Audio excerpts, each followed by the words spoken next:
जिस दिन बीजेपी को 400 सीट आ गई, उस दिन संविधान और संविधान में आरक्षण दोनों खत्म हो जाएंगे और उसी के लिए ये SIR लागू किया गया है।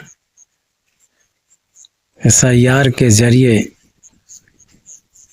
जो SC ST OBC के कुछ वोटर हैं उनके नाम काटे जाएं, फर्जी नाम चढ़ाए जाएं। और सरकार जानती है कि कोई विरोध करने वाला नहीं है, क्योंकि वो जान चुकी है कि ये देश, बोलना तो नहीं चाहिए लेकिन अब क्या करें, जैसा देख रहा हूँ माहौल उस हिसाब से मैं बोल रहा हूँ कि ये देश मूर्खों का देश है। हमको लगता है कि 70 से 80% इस देश में मूर्ख लोग हैं और मूर्खता की पहचान इन्होंने पहले 2-3 बार दे चुके हैं। जो बीजेपी RSS वाली पार्टी जो है वही लोग आजमा चुके हैं कि अभी भी देश में मूर्ख है। ये लोग कोरोना को भगाए ताली और थाली बजा कर कि गो कोरोना गो।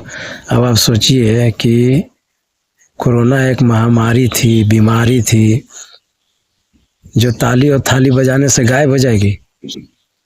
मोदी जी के कहने पे मेरे लगता है कि पूरा देश, मिनिमम लगभग पूरा देश ने ताली और थाली बजाई। आश्चर्य होता है कि पढ़े लिखे लोग भी एक व्यक्ति के कहने पर वो ताली और थाली बजाते हैं।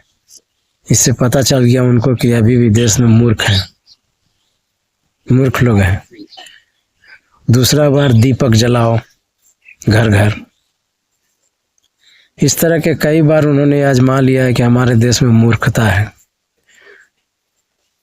और भी मूर्खता है क्योंकि कोई भी सरकार तानाशाही कर रही है, कोई किसी के खिलाफ कर रही है तो दूसरा देख रहा है, आवाज़ नहीं उठा रहा। क्यों?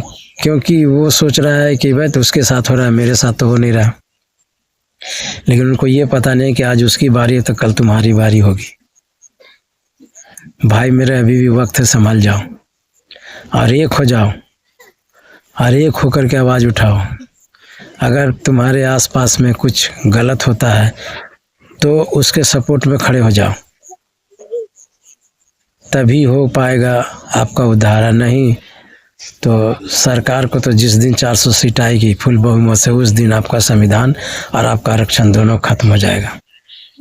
तो पछताने से बेहतर है कि पहले ही संभल जाएं और एक हो जाएं और एक होकर के आवाज़ उठाएं अन्याय के खिलाफ।